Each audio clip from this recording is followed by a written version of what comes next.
Tally Talks, the podcast to ramble about Tally Hall.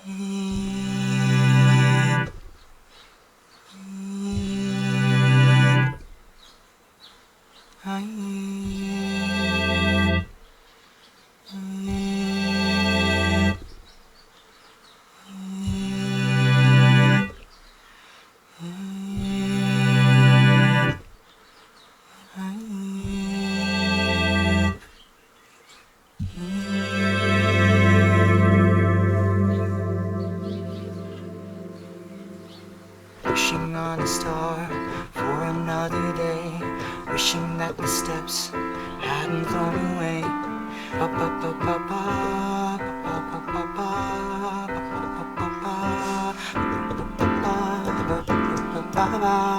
Drifting through the sea, fishes all around. Everyone's the same, everyone's profound. I know we're alive. Whoa, right here now. This is all our life. I want nothing more than a day to travel round and to say there's nothing more than today.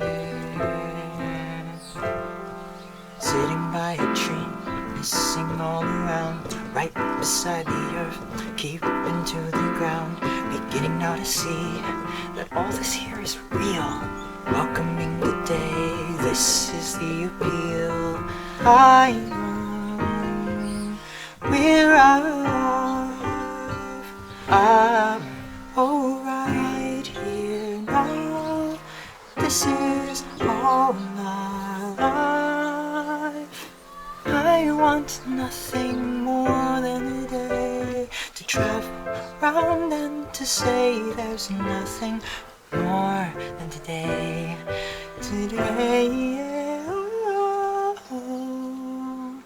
Monday comes too soon,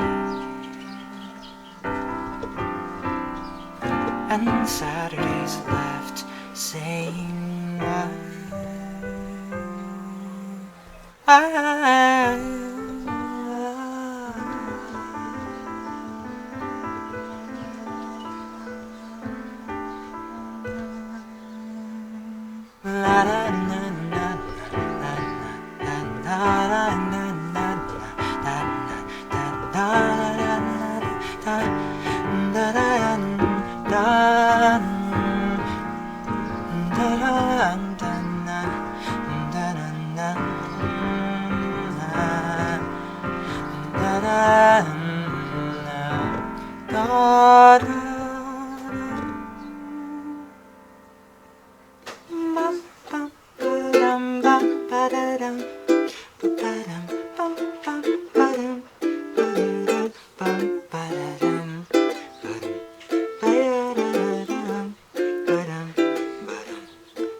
Okay. As you can tell, I'm a very a nervous person when I play. So so my fingers shake and I can't hit the sustain pedal and all that good stuff.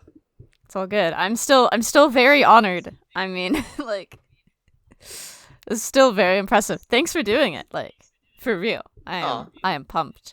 Okay, thank you very much. You're welcome. Hi. So I'm just very happy to be able to be here on Emma Matronic's Tally Talks podcast. Yippee! My name is Sky, and some of you, probably nobody, but some of you might know me for having archived a lot of old Tally content, or being involved in the background with a lot of the treasure hunts that have gone on.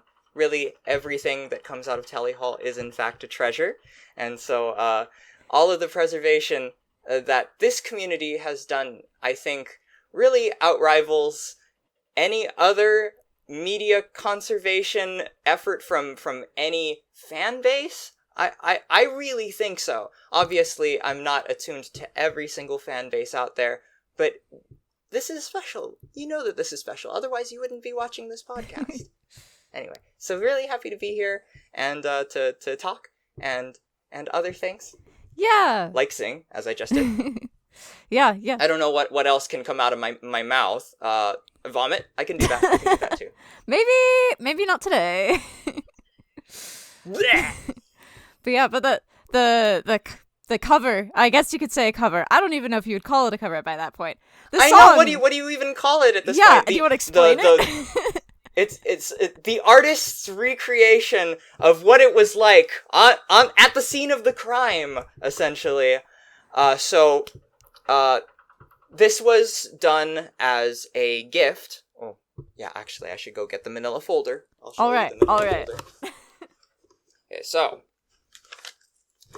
we all probably are aware of how this generation of Tally fans was graced with a couple mega/giga leaks, and those were done by someone who became a good friend of mine, Not Fire, or some of you might know them as CVFD. Not the I said that right, CVFD, because for me, even though it doesn't seem like it, it felt like it was a reference to VFD from Series of Unfortunate Events, and I love all of the cryptography and code aspects of that. I know that there's a lot of Tally Hall and Gravity Falls overlap inside of the community, and so since I had met Not Fire and knew that they were a fine connoisseur of ARG nonsense and a good treasure hunt. I now know that not everybody likes a good treasure hunt, but I have to implement it into everything that I do, no matter what, so I apologize. So Not Fire was coming to Hawaii, not for me, it was just on a whim, and I realized that this was the perfect opportunity to try to give him his copy of Good and Evil, because I had a CD copy that I was just going to give him, and so I wanted to make it extra special by preparing a treasure hunt for him, and then at the end of the treasure hunt, then I would secretly give this song to him, and so, because so the way that it worked was that I presented him with the Good and Evil CD. He opened it, and it was a Sharpied, just normal read and writable CDR with all of the black triangles, just like is behind Emma right now, right? On the Good and Evil vinyl. Ta-da! Yeah, so I did that, and then I just put a whole bunch of ands everywhere, and so then he had to find the real Good and Evil CD. That's what the treasure hunt is, right? And so we got all of these things that I prepared. So here's one of them, and so what you do is you fold it, and then you put it into the light, and then it spells the next clue. I said that the clue was love of the sun, and then I had him look directly into the sun with this, and it completely burned his retinas. It was great. And then other such things. This might look like one shred of a longer piece of paper, but the thing is that if you wrap it around a finger or something like that, and then you line up the parts, then you'll start to see that there is a message that is spelling on it. I also had a little thing up on a display that had something that could only be seen with a red side of an anaglyph, 3D glasses, and one side that could only be seen with blue, etc., etc., etc. And so after all of this stuff in the Manila folder, then he found the real Good and Evil CD, but then I played the full song, and I had been playing it for like a week straight, and so it was a little bit less rough than that. I guarantee you. It was still rough, but it wasn't that rough. That's okay. And so what it is, because I haven't even explained what it is inside of that. So in all of my saving of old Tally Hall stuff from the Atlantic Records forum, or I guess technically it precedes Atlantic Records and then was moved over to Atlantic Records. I'm pretty sure that that's correct. So, on that forums, I had just been saving a whole bunch of random images and putting it inside of my Tally Hall folder, not knowing that any of it was going to be lost forever. And one of those things was a lyric sheet. Yeah, so this lyric sheet was one of the things that I saved. And now I've remembered, through looking at the metadata, thank you, Emma, for making me think about that. So, this was saved by Tally Hall superfan Oliver Gringold. And it was just some sheet music backstage. I don't even know if it was clarified whether or not this was ever performed anywhere. But it has chords. At the time when I saved it, I didn't really read chords, but I always told myself that if ever one day I am proficient enough at it, that I would go ahead and do that. And so I did it for Not Fire. And we think that this is a Andrew song. The thing is that, and this is the most hilarious part about it, is that Andrew doesn't remember writing it. I asked Andrew, and Andrew says, well, it sounds like something that I wrote, but I can't guarantee it, because I don't remember. Oh yeah, and also while I'm here, here's the treasure hunt start that I provided with Not Fire, where I drew them in all of their glory.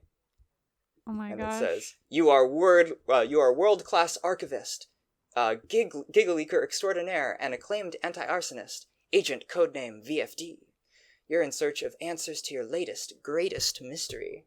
This puzzle will require you to travel far beyond the limitations of your internet connection. The question, does Hawaii Part 1 really exist? Or is it an elaborate hoax devised by the enigmatic barbecue with an ampersand as the C? Barbecue sauce king, Joe Holly. Flip and find out. Oh. Huh. Hawaii Part 1 is literally the island, so it seems. Solved, confirmed, another check, and a long line of checks, a long line of boxes you personally checked, but what's this? Something different is felt since you got this notch on your belt. Aha! It's your lost media radar. It's been going off like crazy since you got here, and the source is nearby. It must be Sky. Guess it's high time you nabbed that copy of Good and Evil from him in person, since he's sure been slow to mail it. Sorry I made you resort to such desperate measures. And so, since he came all the way here just for me, no. I felt like it was important to make it worth his while. And That's amazing. Currently you can get this song on the most recent gigantic Tally Hall tribute album. Which, we'd love to give you all a hand. We like to play it all. Okay, yeah. I thought that they took the second line after, because of course we think we're playing in a band. Okay, we like to play it all. Thank you. Yeah. I mean, both tribute albums. Welcome to Tally Hall. I have definitely mixed up the two before too. So I just thought it was we'd love to give you all a hand, so that it'd be both sentences. Yeah, and then if there's future Tally Hall tribute albums, they all just have to be in sequence of the lyrics, so... I mean, if they had it be, we'd love to give you all a hand, they could have one hand, and then every single finger would be a member of the band. Whoa. With, like, little cute, like, ties around each of the tops right here. That'd be really cute. You know, that could be a pitch for the next one, actually. Yes, whoever does another one. Okay, we'll just keep taking every single line from Welcome to Tally Hall until there's none left. Exactly. And that's how many tribute albums need to exist at a minimum. That's correct! I love it! Anyways, now that we've planned our tribute album takeover of Welcome to Tally Hall. But that's really impressive. So you basically took a non-existent, somewhat existent Tally Hall song from just a lyric and chord sheet, and then you figured out how to compose it, make your own thing for the tribute album. Yeah. And then also it got to be part of this very elaborate scavenger hunt. It was super duper exciting. So, yeah. Things that were clues for me is just all of the pencil stuff. I think that actually dictated even more than the chords, how it was going to go. It's just very weird, and it's probably not even what Andrew intended. I don't know what Andrew intended, and we'll never know because Andrew doesn't know what he intended. So you can see like the EE and the ba ba, or at least it looks like that, an E plus ba, and keep doing ba, and sing on the chorus. So no one was singing on any other place except for on the chorus. We were all just telepathically feeling the lyrics before that point. And G, high G, highest G. All of these things I tried my best to use within the context of the piece. And so there's lots of ba, and the E is kind of one of the things that really helped me to nail it. That kind of odd sort of the wave that comes in and out. When I heard, when you think about the sound of E when you sing it, it almost immediately sounds kind of electric and sort of buzzy, right? And so the idea that it starts off with this yep, that'd be fun. Yeah. Awesome. But yeah, so you mentioned you've been invested in Tally Hall archiving for a while. How did you first become a Tally Hall fan, and when and how? So the way that it all started was 2004. I had just moved, and I didn't have any friends at school or anything like that. And it was kind of rough because I had only just kind of warmed up all of the kids at my other school, because it takes them a while to get used to, this, right? And so when I was at this new school, I really needed a reprieve. I needed a respite. I needed a place inside of my brain where I could be myself and not be judged. If anyone's watched like the Shawshank Redemption, Andy Dufresne talking about, there's that one place inside of your heart that they can't get to you. Sometimes school feels like that. Sometimes school feels like you're inside of a penitentiary. And so thankfully Tally Hall came to me at that perfect time. So I frequented albinoblacksheep.com, which was one of the places that internet pioneers. It's where they got their jollies from, or jollies, depending on how you swing it. And so Banana Man was originally posted to Albino Black Sheep, and keep in mind that at the time, actual live video on the internet was pretty far and few between. Most of it was flash animated stuff. If anything got shared and it was actual live action footage, that meant that it was incredible and it was worth waiting the very, very long load times in order to share and send around. Nowadays we don't even care about how big anything is, right? But at the time, you'd have to sit there and wait while Banana Man loaded up. But it was always worth it, and so you always came back to watch Banana Man. And so I have really fond memories of whenever I was having a bad day, I would speed around the school singing Banana Man as loud as I possibly could. It was great. And so that's the beginning. Other cool things from Albino Black Sheep. I mean, one of the other creators that was really popular on Albino Black Sheep was Drew Mokris, who created Jokes with Einstein, which Joe Hawley was a guest star on. And so that was actually my first knowledge of Tally Hall outside of the Banana Man video. And so he does his British aristocrat voice inside of that cartoon. And I mean, I think that everybody who finds Tally Hall goes through the stage of just like, who are they? Like, you've heard their music, but like, who are they in person, right? And this hadn't really been there wasn't a lot of information on the internet about exactly who each of the members of Tally Hall was at the time. And so I literally thought that Joe's voice was that voice. That's what I thought. I'm just going to be honest. And then Drew went on to, of course, do animated segments in the Good Day video, as well as the full animation for Turn the Lights Off. So I had other ways of getting Tally Hall connected into the spider web, because Drew Mokris is another one of my biggest inspirations. So then, flash forward to 2007, YouTube is here, and Tally Hall is about to take YouTube by storm, and Good Day gets featured on the main page of YouTube. And I was so excited about it. The thing was that it came out when I was at school, and most of the computers at school blocked Good Day, not blocked Good Day specifically, blocked YouTube in general. And so I had to convince my drama teacher to let me use his computer simply to watch the Good Day music video, because I couldn't wait until the end of the day for it to come out.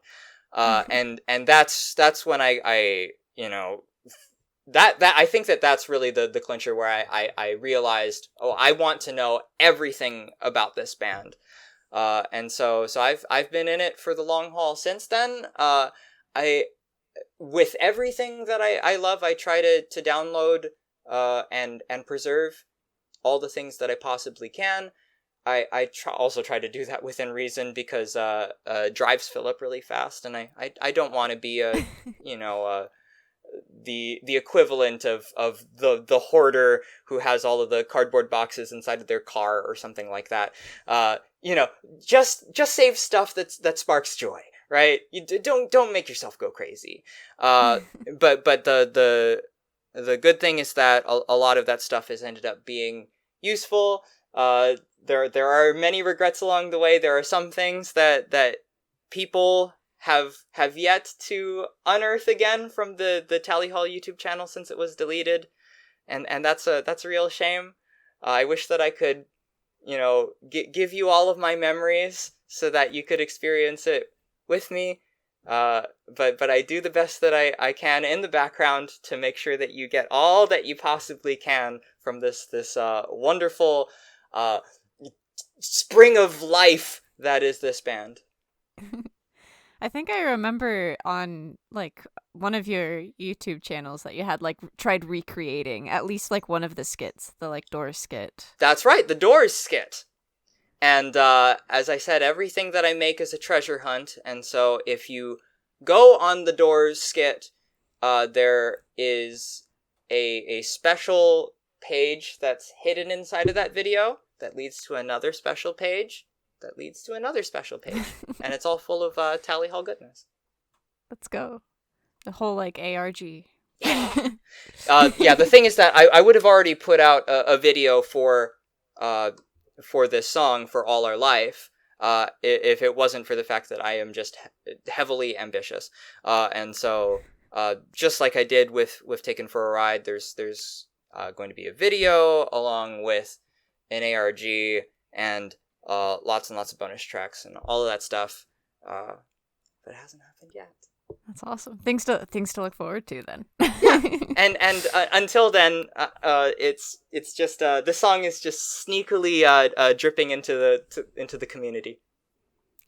Yes. Drip by drip. At what point did you because you mentioned at the beginning, not a whole lot of people seem to know about the band, or Yes. at least from your experiences on the internet. At one point, did you feel like that was starting to change, or at least for you kind of discovering that there was a bit of a community and things to know? Well, it was during the release of the full release, because obviously we know that there was 3 releases of Marvin's Marvelous Mechanical Museum.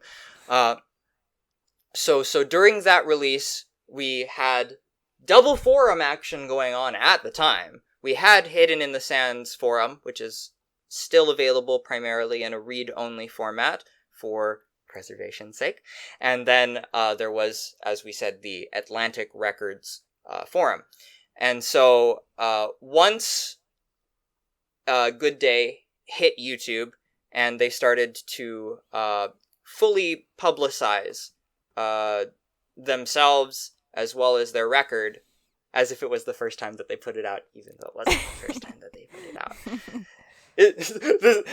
Like I don't know if like that's really special that you could release an album 3 times and every single time it could be really, really special. Like, I'm not upset that they released it 3 times. I'm overjoyed that they did.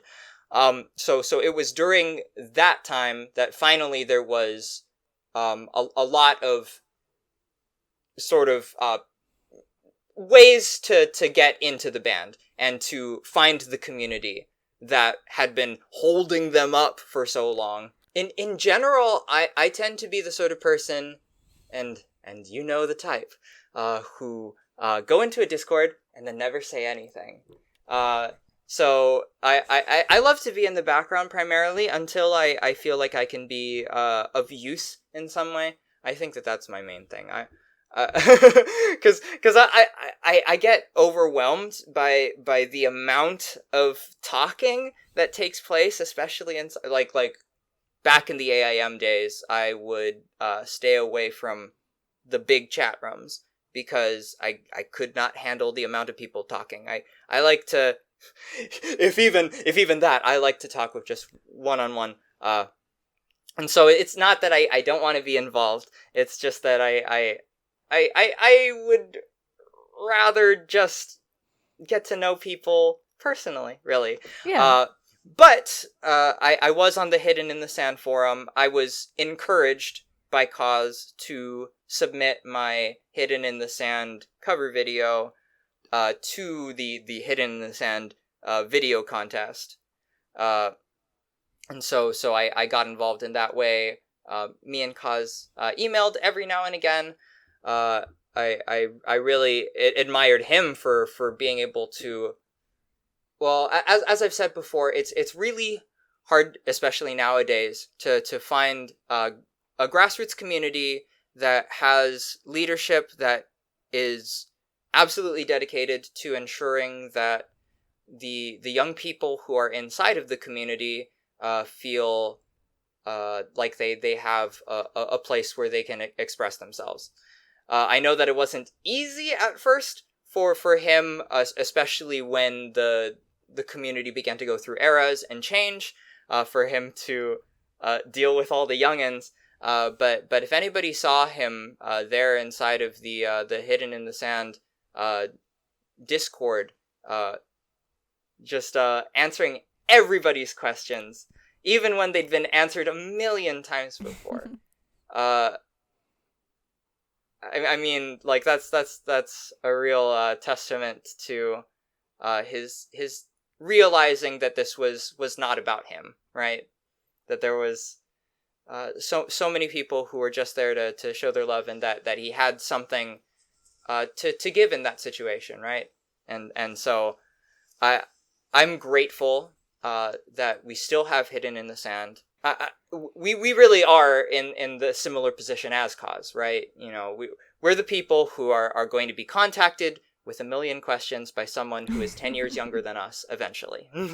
And so that's how I feel, and that's how I felt. I loved everybody inside of that original community, even though I didn't really interact with them. And I know that they were all incredible people. One thing that I always think about is the live performance of Break It Down, because it was you can hear all of the fan banter inside of the audience, and when it gets to Andrew's new verse where he says, "I fear it every day begins with letter J," and then inside of the audience someone goes, "It's Joanne."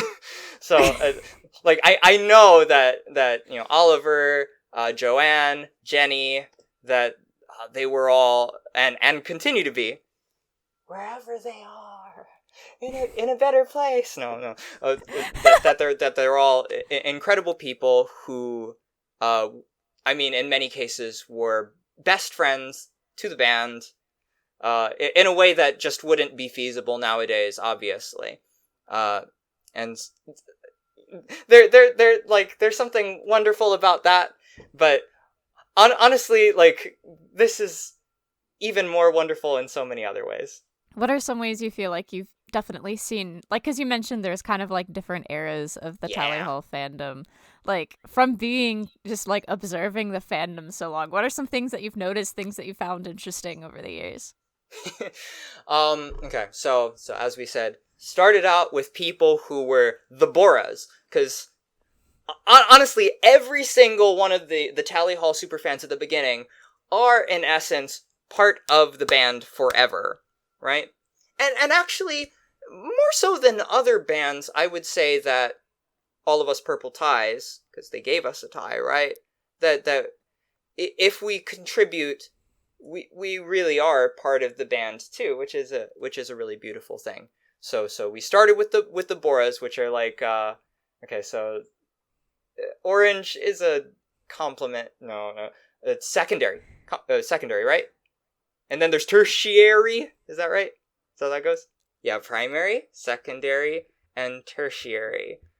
Obviously, the band is not made out of only primary colors, but I'm in this analogy, I'm going to say that they're the primaries. Gray/silver is a primary color. And then outside of that, then we got at least borange is a secondary color. And then everybody else, let's just say, is a tertiary. But tertiary could be split up into, honestly, yeah. Let's say that there's 3 eras of tertiary after Bora. So it's going to start off with anybody who came in right when the 3rd and final release of Marvin's Marvelous Mechanical Museum came out. So we have memories, me and Zoe, Playful Punch, we have memories of the actual internet show website, which you do not, correct? That is correct. I did not know there was a specific website for the internet show. So tallyhall.com turned into something completely different than anything that is on the Wayback Machine, sadly. It was primarily Flash-based, and so I think that was the big problem. And so it had these beautiful Roman numeral buttons, and then all around it had the stuff that you tend to see on some of the more ornate posters of, like, that kind of turn of the century, kind of steampunky sort of feel to the illustration, you know, super fine detail everywhere. And then each of the Roman numerals for each of the episodes would light up every week, because it was released on a weekly basis. And once again, I couldn't wait until I got home, and so I would always during my free period sneak into my art history teacher's class, and thankfully, unlike YouTube, tallyhall.com was not blocked. So we had no issues whatsoever. So that's a blessing of going under the radar. It's not like every child at school was losing productivity because, all of them were going to tallyhall.com or unblocked-tallyhall.com. No, they weren't. Just me.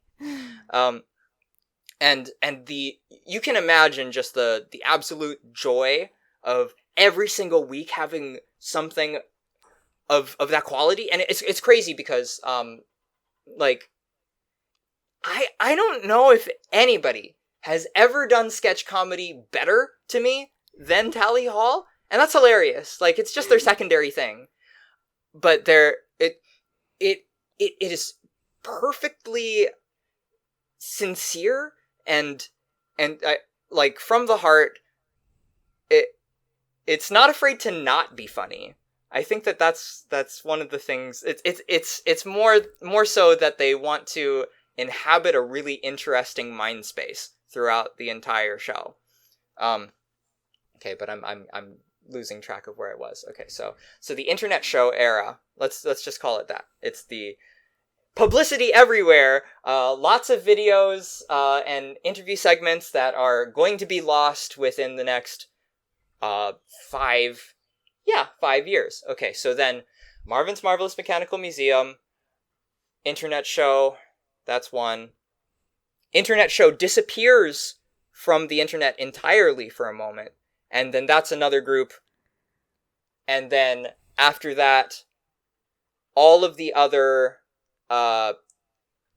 projects that the solo projects that come out of Tally Hall that end up becoming really popular and really successful, all in their own rights, and leading everyone back to Tally Hall.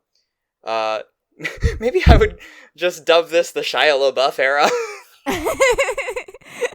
So let's say internet show, no internet show, and then Shia LaBeouf. Yeah. And so this is around the time that Allegra comes around and starts up Tally Hall of Shame. That's when Tumblr is at its peak, and a million different things are being found, especially in the realm of, like, I can't believe how many rare Tally Hall photos there are. Like, it still boggles my mind, and a lot of them we're just able to find it through combing other people's public photo bucket albums, you know? Like that's the lengths that we went to, and it's beautiful. I love it. So yeah, there's those three. And then I guess right now we're kind of in a fourth era. Yeah. What would that fourth era be called? That was gonna be my question. I mean, I really think that this past Sonic Lunch was different than all of the other ones. And I mean, you were there. You didn't get to meet everybody who showed up, but I assume that this might be the most, especially out of the area, traveling just to come to Tally Hall. Come to see Andrew and Bora and Ross. Right, but definitely people were, like, the people who were there to see Andrew were definitely there because of Tally Hall in some form or another. And yeah, I didn't get the chance to really meet a whole lot of people, but since I was there so early, like, I had talked to Matthew a little bit, just very awkwardly, of me just standing there while everyone's getting set up. But he was saying it was, like, the most people arriving there that early for something. And I think the total audience, he's like, it sounded like Michigander might have still had the largest Sonic Lunch 2024 audience, but in terms of people who got there early, I mean, there were some Antoine fans who were there early too, but it was definitely Tally Hall fans. Yeah, I do think that the amount of miles that someone would be willing to travel just for Tally Hall, that must be very specific. And I don't know if any of the other people at Sonic Lunch have that. I don't know. Maybe they do. And I'd like to know more about that, because there's a lot of good stuff coming out of Michigan in general. Yeah. But I mean, like, for example, there was Knife there. He had talked on the podcast a little bit before, but he came from Saudi Arabia, so I think he wins the prize for holy baboli, that's travel. awesome. Yeah. Yeah. So I feel like I want to say that this is the Sonic Lunch era in a way, just because of that. Yeah, but it has been really interesting though, because we got, like, the Needle Juice records in the past few years, and then the plushies, and now we have vinyl figures, like. Yes. I feel like this is probably the only group of people who found Tally Hall through their recommendeds. I would definitely say that case, like. Or through the feed. I mean, obviously, because right. For You didn't exist. This recent crew, like, I had asked on my YouTube channel, like, just a general question, since there's community posts and I love community posts. Yeah. But I asked, like, hey, how did you guys find Tally Hall and when? And vast majority, like, I haven't had anyone say earlier than 2017 yet, and vast majority have been within the past 3 years. But so many people are like, either a friend got them into it, or it popped up on, like, their Spotify or YouTube, or they heard it in something else. So if they were watching some other video, Tally Hall was in the background, like, oh, I need to check this out. Yeah, a lot of people have found it through fan animations for other video games, or those, what do you call them? Maps? Everybody takes 5 seconds and puts in their OCs. Yep. And of course, it's all just Joe Hawley songs. Because they're the ones that just you could interpret them to be a little edgy Tim Burton energy. It's great. Yep. And that's what all the hip young teens and tweens like. They like their edgy anti-hero OCs, and you can animate that to Joe Hawley songs. That is pretty accurate. I feel like especially in kind of like the period between like the band dissipating to where we are now, like there was the huge like uprising on YouTube of just so many fan animations to songs. Yes. And so I mean that might have been the biggest and most successful grassroots movement to introduce people to Tally Hall.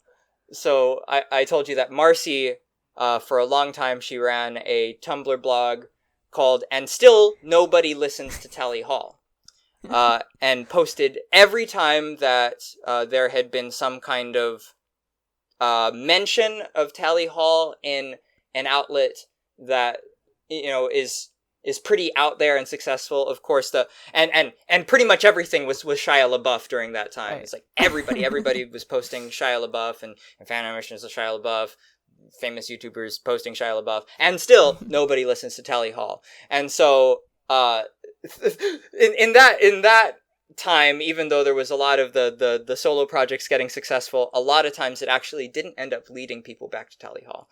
And so it's wonderful that this seems to have more of a chain link effect. And I think that it's super interesting that there's a lot of overlapping fan communities too, because of course we talked about Gravity Falls, Lemon Demon, They Might Be Giants, Jack Stober, all of these people, right? And it's like it all forms one cohesive whole in a way. And each of them are in a way strengthening the other to keep them all together and keep them all alive. Yeah, because once someone gets into one thing and they're like, "Oh man, I feel like I need something new." Exactly. Yeah, that's why you made your wonderful Raisins parody video. That was yes, good. Thank you. that is exactly what's going on, and so that's the interesting part. It's like Tally Hall isn't just Tally Hall anymore.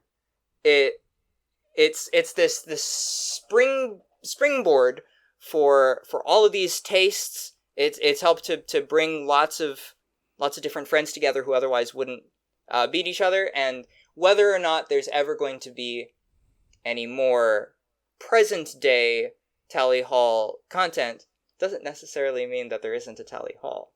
Because all of this stuff that you end up finding through this one vantage point, it all started here. I can say that it all started here for me, and that I feel like a lot of the things that I continue to pour my heart into today are all technically Tally Hall. We will continue this conversation with Sky next week. Thank you for listening to Tally Talks. Huge thanks to Always for Opal the Thing for supporting Tally Talks on Patreon. Helps make these episodes possible. I'd also like to give a huge thanks to Sky again for all of his work in this podcast episode and for the second part coming next week. Do you want a shout out in an upcoming episode? Check out the charity campaign link in the description. If you donate, I will give you a shout out. Members of the show Patreon also get shout outs when they join or support the show. You could become a member for free from the link in the description for the Patreon. I'll see you next week when I continue my conversation with Sky from SkyGuy/HomeStarRunnerTron. Thank you again for listening and have a good day by Tally Hall.